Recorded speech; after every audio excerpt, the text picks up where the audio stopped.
Imagine this. A man wakes up one morning. He decides something radical. No breakfast, no lunch, no snacks. Just one meal a day. At first, nothing seems different, but deep inside his body, a silent transformation begins. His hormones start shifting, his cells begin to panic, then adapt. His fat stores wake up, his brain rewires itself. And by day 30, he is not the same person anymore. This is not just dieting. This is a biological survival program activated. Today, we're going to follow his body, hour by hour, day by day, to uncover what really happens inside you, what science says about fasting, and what no one tells you about OMAD. Because what happens next might shock you. The first 24 hours, day 1. The man eats his last meal of the day, rice, chicken, maybe some oil. His stomach is full. His body is calm. Hour 0 to 4, the feeding state. Inside his bloodstream, glucose rises. Insulin is released. This hormone tells the body, we have food, store energy. Glucose is used immediately. Extra is stored as glycogen in liver and muscles. Fat storage increases slightly. At this point, his body is relaxed. No stress, no hunger. Hour 4:10, the transition begins. Now something changes. His insulin begins to drop, and another hormone rises, glucagon. This hormone does the opposite. We don't have food, release energy. The liver now starts breaking down glycogen. Energy is still available, but the body is preparing.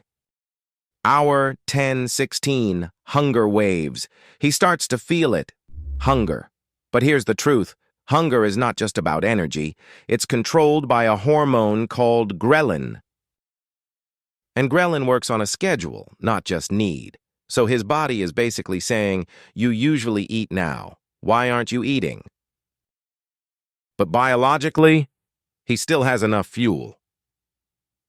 Hour 16:24, fat-burning switch. Now things get interesting. His glycogen stores begin to drop. The body now looks for another source, fat. Fat cells begin releasing fatty acids, and the liver converts them into ketones. These ketones start feeding the brain. This is the moment his body enters fat-burning mode. Days 2 to 3, the struggle phase. Now the real challenge begins.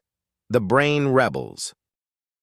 His brain is used to constant food. Now it's confused. He may feel irritability, brain fog, low energy, strong cravings. This is withdrawal. From constant glucose feeding, what's really happening inside? His insulin is now consistently lower. This is powerful, because low insulin allows fat burning, reduced fat storage, improved metabolic flexibility. At the same time, autophagy begins. This is one of the most important processes in fasting. It's the body's way of saying, let's clean house. Old cells, damaged proteins, and waste are broken down and recycled. But there's a catch.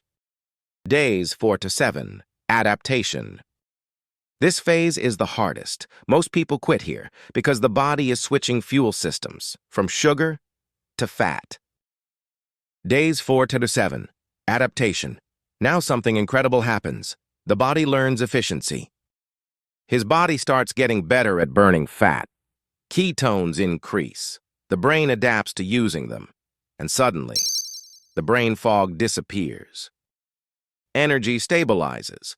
Instead of energy spikes and crashes, he now experiences stable energy, fewer hunger waves, improved focus. Why?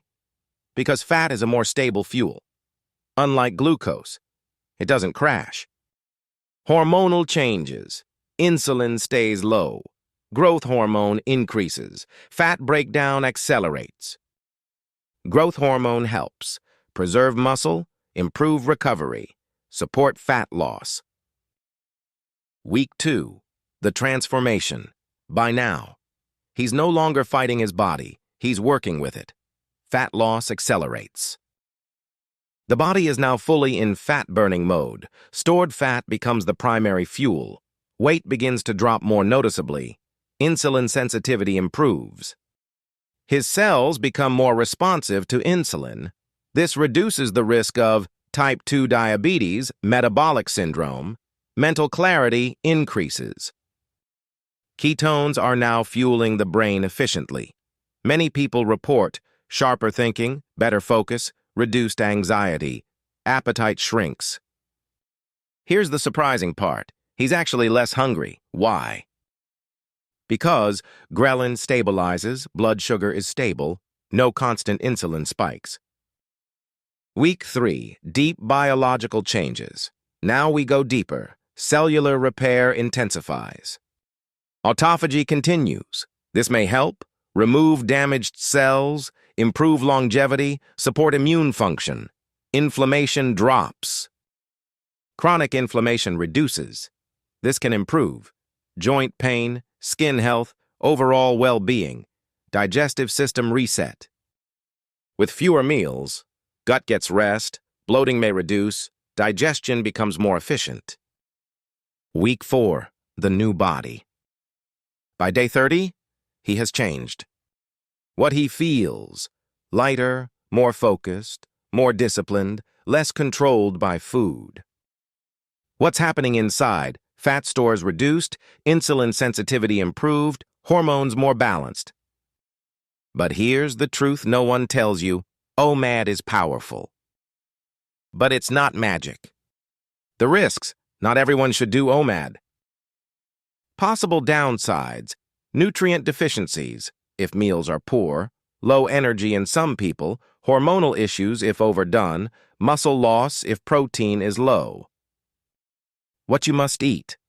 That one meal must be high protein, rich in vitamins and minerals, balanced with healthy fats. Because one meal, your entire daily nutrition.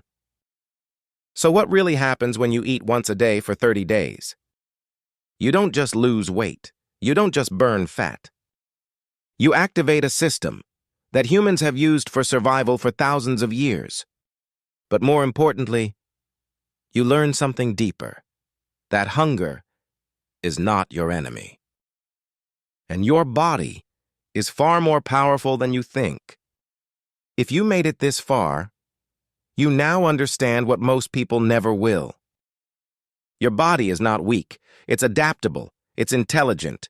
And when used correctly, it can transform your life. And when used correctly, it can transform your life.